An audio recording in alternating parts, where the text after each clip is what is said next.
I've started a journey to make 10,000 NPCs for D&D, Pathfinder, and other fantasy TTRPGs, so that each token you use on a battle map is totally unique, filled with personality, and easily improvised by a game master, so that your world can truly feel alive.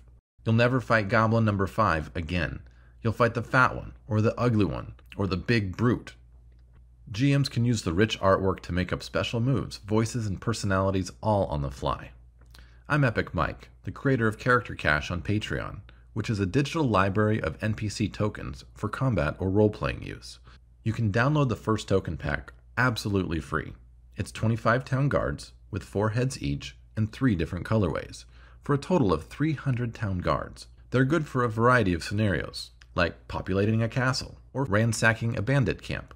The variants cover all the major lineages of humans that you may need, as well as a lot of personalities. If you'd like to see them in more detail and how I recommend using them, watch on. Otherwise, maybe like, subscribe, or follow the links in the comments to pick up this first pack for free. Hi there, I'm down in the corner. My name's Mike, and Epic Mike is kind of the name I go by as a dungeon master and online.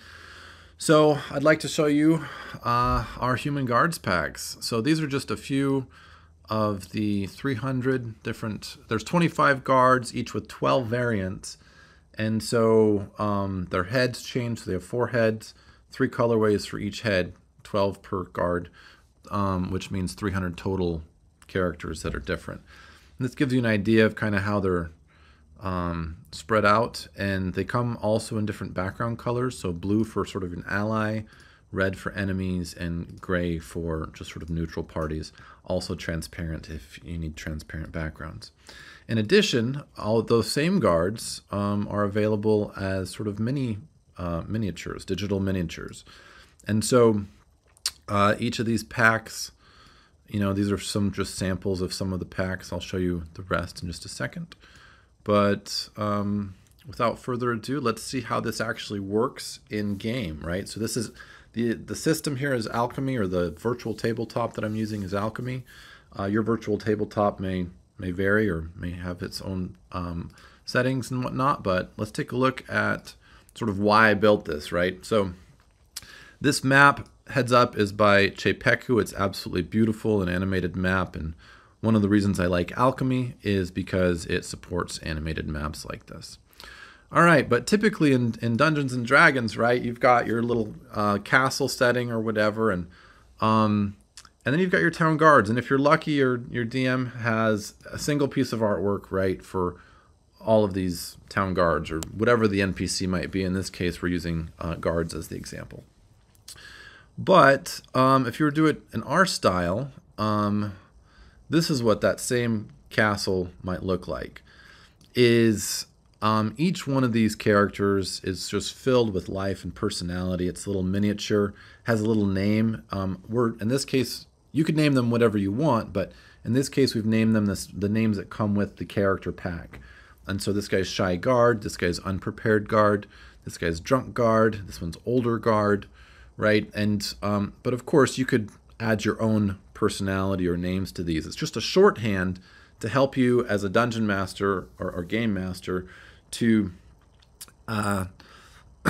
create that personality on the fly. Like if I needed a voice for this guy, I might talk a little bit more like this. But if I needed a voice for this guy, just looking at him, I'd probably be like, oh, I don't know, you guys. I'm a little bit, you sure about that? You know, stuff like that. And so while this girl looks way more confident, you know, I don't think so. You better go back the other way you came, because I'm not letting you in the door. You know, like, and that just sort of, you know, rather than have these huge text walls, right, or even just these one-page, you know, dealios or a couple bullet points for a character, sometimes, in my opinion, the best thing is just a little symbol, right, that gives you a personality and gives you a starting point to just sort of work off of.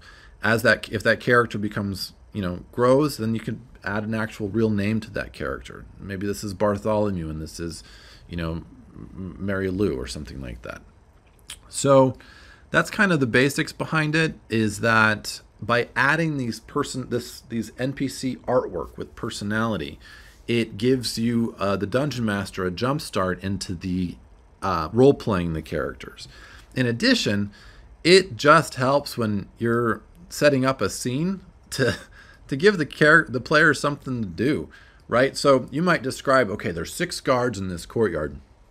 2 of them are sparring. It's sort of like an older stoic guard with a younger energetic female, and they're just going at it, back and forth. Over by the wagon are a couple of what appear off-duty guards. One guy's sipping on a beer and appears a little bit tipsy. And the other guy, you could even send this guy to the journal here in the bottom right. Let me move here. There it comes up. The other guy here has a little forlorn look on his face and sitting on a barrel and talks like he's been around for a while. And then the 2 guarding the drawbridge or the portcullis that will get you through onto this bridge and let you pass. They appear a little bit less experienced than the others. One of them's a bigger dude, and you get the picture. So the idea is that while you're talking, the players can go in and take a look at these things for themselves and take a look at the artwork and really get a feel for what's happening. Like, where is this place? Where is this, how is this castle being brought to life by the characters that inhabit it? And this goes for enemies as well. And as you can see, like, rather than have just a single little icon for goblins, and every goblins have the exact same stat block, right? The idea of character cache is that everything is unique and everything has a personality and everything is different and would have different stat blocks. In our opinion, and my personal opinion, is that there's no need to go through and actually organize all those stats. You can make up a lot of those on the fly. This guy's obviously a heavy hitter, maybe double his damage. This guy as well. This guy looks like he's got maybe a potion of, enlargement, and he can get really big or something, or maybe it's a potion that he throws and it's poison, when it explodes. And beginning DMs may struggle a little bit to make some of that stuff up on the fly, but if you're a intermediate or advanced dungeon master, then these might be the right fit for you. And even though as a beginner, let's say you're fighting 4 goblins, well, if you had 4 goblins from this pack, each one would have a distinctive personality, and if you captured one of them, like, it's going to be easy for you to make up that personality. If they captured, this goblin, that goblin's going to act a lot differently and, like, twitchy compared to, let's say, this goblin, which is just going to be an absolute maniac, like that. And so whereas one other goblin might actually be somewhat intelligent and be able to communicate with them, right? So so that's kind of the basic premise behind character cache, is that these are not done; they're a work in progress. And let's show you a little bit more about just what other situations could you use these guards in, right? So using another set of characters that are sort of a more Latino or Middle Eastern, darker skinned version. These are the same guards.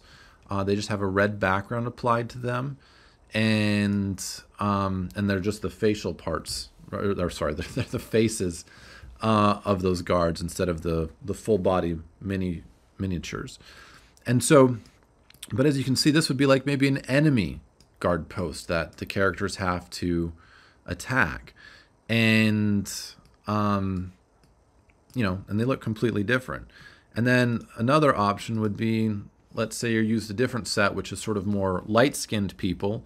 And here I called it Civil War, where it's like this guard post is in Civil War, where half of them have turned on the other half, right? And the PCs are somehow in the middle of this, right? Either on one side or the other, probably on this side because they're blue.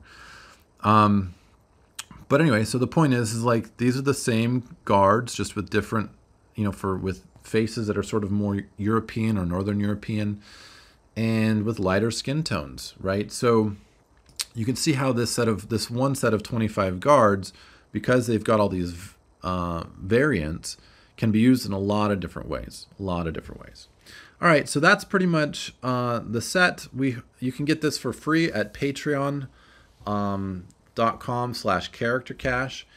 and we'd love for you to become a patron. We are coming out with the Goblins pack soon, and we hope that each of these packs will provide the same amount of massive value compared to other token packs that you may have seen in the past.